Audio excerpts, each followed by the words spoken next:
On ne parle que de ça, on a pu la découvrir l'an passé dans Nouvelle Star sur D8 et ça y est, elle sort son premier album solo, album excellent. Bonjour Iseult, bienvenue d'être au Figaro. Je le dis, c'est un peu une machine à tube ce disque, non? Vous ne pouvez pas le dire vous, moi je le dis. Merci. Vous êtes hyper confiante? Je suis pas confiante, je suis pas très sereine, mais je suis confiante de ce que Da Silva a pu me faire. Qui a donc réalisé ce disque. Ouais. Et je crois en ce qu'il fait, je crois en ce qu'on a fait. Donc, Vous n'êtes pas très sereine en général? Ouais, après, alors, je pense qu'un artiste n'est jamais satisfait de son travail, donc on peut toujours faire plus, mais je suis assez contente. Vous marchez vachement au stress et à la peur en général? Ouais, je suis comme ça. Ça change pas d'habitude. Si on doit définir une couleur musicale sur le disque? Électropop, pop, quelque chose de très frais, quelque chose de très entêtant, avec des chansons très répétitives, mais toujours avec un son, toujours avec un fond et un son particulier, beaucoup de nappes, beaucoup de synthé. C'est ce que je vais demander, quoi. C'est ce que je voulais, je suis trop contente. Donc c'est cool. On l'a bien compris, vous avez fait ce que vous vouliez avec ce disque. D'ailleurs, vous dites « tant mieux si j'ai perdu Nouvelle Star ». Finalement, vous avez dit dans une interview « Je pense que ce n'est pas plus mal de ne pas avoir gagné. J'ai moins de pression et le plus important, c'est d'avoir été repéré. » Ouais. Parce que je pense pas que si j'avais gagné, j'aurais eu le même... Je pense pas que déjà que l'album, il aurait été comme ça. Je pense pas du tout. Et je pense que c'était mieux pour moi de tirer ma révérence face à Mathieu, de me retirer du jeu et de sortir mes cartes pour montrer qui je suis vraiment. Du jeu, c'est-à-dire quoi? Vous avez presque déclaré forfait finalement à la fin? J'ai pas déclaré forfait, mais pour moi c'était évident que je pars de Nouvelle Star, donc j'étais déjà préparée. Donc quoi qu'il arrive, j'étais déjà prête à me dire que j'allais perdre l'émission et que maintenant c'était à moi de sortir mes armes pour me faire repérer, parce que je me suis inscrite dans l'émission juste pour me faire repérer, quoi. Et ça marche, donc c'est cool. Et je pense pas que si j'avais gagné l'émission, l'album, je sais pas, je pense pas que j'aurais sorti des titres comme ça, et je pense pas que j'aurais sorti un album comme ça, et je pense pas que j'aurais rencontré aussi Da Silva, et je pense pas que avec notamment ce premier extrait, ce premier clip, La Vague. Hey, mais regarde autour de toi, les journées sont faciles, déambule dans la vie. Hey, mais regarde autour de toi, même si on est facile.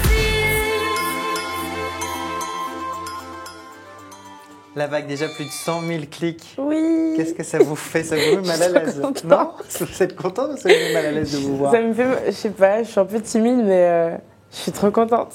Je suis trop contente parce que je vois que tout devient concret et ça fait du bien, parce que quand je lis les commentaires, c'est genre, voilà, grâce à toi, j'ai réussi ça dans ma vie, je remonte un peu la pente. Ou une fois, il y avait un mec qui m'avait accosté dans la rue et qui était gay et qui m'a dit que son mec il venait tout juste de mourir et du coup... avec la vague, avec ma chanson, quoi, il a réussi à monter la pente, et c'est juste... en fait, c'est ça que je voulais, quoi. C'est juste faire un album et voir que des gens se sentent bien, ou ils ont une histoire avec telle chanson, ça les aide à quelque chose, quoi. Et... C'est loin des commentaires que vous pouviez avoir pendant l'émission, qui pour le coup étaient agressifs, souvent. Ouais, mais j'ai eu quand même... Ouais, mais j'ai quand même eu des... Vous en aviez parlé, hein, c'est pour ça que j'en parle aujourd'hui. Mais j'en ai quand même eu des bons à la Nouvelle Star, quoi.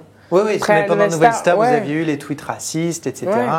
Là, vous sentez que maintenant que vous êtes sorti du cadre très télé, que les réactions sont un peu plus intelligentes, on va dire? Pas plus intelligente, mais après, c'est pas la même chose. Après, je pense que quand on est dans le jeu, on voit que le mal et on voit pas vraiment que le bien qu'il y a autour de nous. Donc, du coup, moi, j'étais vraiment dans un truc où on mettait déjà tout le temps en avant. Donc, c'était pas évident pour moi de sortir un peu la tête de l'eau. Et sinon, j'étais quand même assez mise en avant par rapport aux autres candidats. Donc, je peux pas me plaindre. Vous dites que vous êtes heureuse aujourd'hui. Quand on écoute les textes de l'album, ça parle énormément d'amour, pas forcément toujours très heureux. Vous avez dévoilé là un deuxième extrait qui est je pense, une des plus belles chansons du disque. On va Merci. en écouter un extrait ensemble. J'ai rêvé d'une vie nouvelle où je rêvais de toi, où je serais comme elle. Pourquoi je suis pas une solitaire? Pourquoi c'est toi mon plan de carrière? Pour l'impossible, je t'aime. Tu vois comme toi tu fais. C'est l'une de mes L'amour chansons malheureux, préférées. on le retrouve. Ouais, moi aussi. C'est vous un peu ça? Ah mais c'est trop moi. Je voulais, justement avec Daciva, on a essayé de faire un album où il y a énormément de contrastes. Donc c'est-à-dire qu'en fait les paroles elles sont hyper mélancoliques et les instruments, les synthés, etc. ils sont Très hyper up-tempo, up-tempo, très- etc. Et c'est tout moi quoi parce que j'ai deux personnalités. J'ai Isole qui est hyper en joie, donc du côté... Enfin, je compare à un bonbon en fait. Il y a le bonbon qui est hyper mélancolique et il y a juste l'emballage qui est hyper en joie et je suis comme ça en fait. Ce que je veux dire, c'est que C'est vous faites pas spontané. partie de ces artistes qui ont besoin d'être torturés ou malheureux pour créer correctement, quoi. Après, moi j'écris, je suis pas qu'interprète, donc j'écris énormément, je compose beaucoup et j'ai des textes qui sont en stock. Qui parlent de moi, qui parlent de ma petite vie parce que j'ai que 20 ans, hein, j'ai pas non plus vécu la guerre de 100 ans.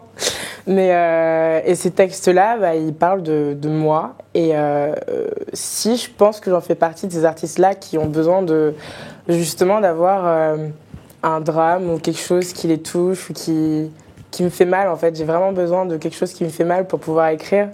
Par exemple, L'Orage dans l'album, c'est moi, quoi. C'est moi qui l'ai écrit et composé. Et si on regarde les paroles, c'est.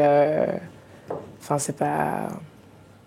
Enfin, moi, je sais pourquoi j'ai écrit cette chanson et ça me fait très mal. Je sais que quand je vais la chanter en live, je vais peut-être pleurer, je sais pas, parce que je vais me remémorer l'histoire de cette chanson. Mais si, j'ai besoin d'avoir mal pour pouvoir écrire, quoi. Sinon, je peux pas. J'arrive pas à écrire comme ça, écrire mon texte, je peux pas, et j'ai besoin d'avoir ce truc qui me blesse ou peut-être qui me rend en joie aussi. Quand je suis heureuse, j'écris. Mais je préfère les textes très, très durs, très blessants, qui parlent à tous, quoi. Parce que la vie, elle est pas joyeuse. Ça peut être un peu SM, quoi. Ouais, un peu, ouais. Un peu, ouais. C'est pas mal comme C'est conclusion. pas mal, c'est pas mal. Merci beaucoup, Iseult, d'être Merci venue à vous. au Figaro pour cet excellent disque. Et puis on vous reverra sans doute dans Nouvelle Star, la nouvelle saison qui reviendra bientôt sur Ouais. D8. On leur souhaite aussi bonne chance. Merci beaucoup, Iseult, Merci. d'être venue au Figaro.